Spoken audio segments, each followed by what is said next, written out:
குடும்ப தகராறு மற்றும் பணம் கொடுக்கல் வாங்கல் காரணமாக மாமனாரை டிப்பர் லாரியை ஏற்றி கொலை செய்த மருமகன் உட்பட 3 பேரை எட்டயபுரம் போலீசார் கைது செய்துள்ளனர். தூத்துக்குடி மாவட்டம் கோவில்பட்டி விநாயகா நகரை சேர்ந்தவர் ஆர்.கே. துரைபாண்டியன்.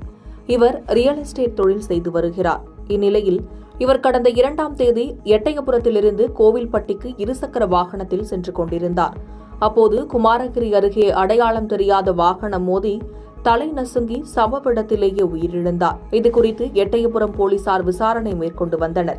இந்நிலையில் விசாரணையில் லாரியின் உரிமையாளர் கயத்தார் அருகே பன்னீர்குளம் கிராமத்தை சேர்ந்த சிவராம் என்பவர் ஓட்டி சென்றது தெரியவந்தது. இதையடுத்து சிவராமை போலீசார் பிடித்து விசாரணை மேற்கொண்டதில் உயிரிழந்த ஆர்.கே. துரையின் சொந்த மருமகன் உதயகுமார் ராஜா என்பவர் போட்டுக் கொடுத்த சதி திட்டப்படி டிப்பர் லாரியை ஏற்றி ஆர்.கே. துரைபாண்டியனை கொலை செய்ததாக ஒப்புக்கொண்டார்.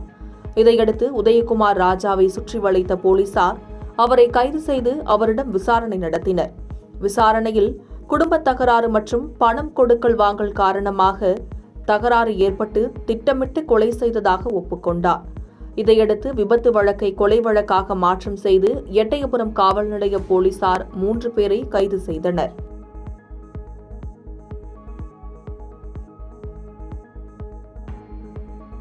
பாதகம் செய்பவரை கண்டால் நாம் பயங்கொள்ளலாகாது பாப்பா.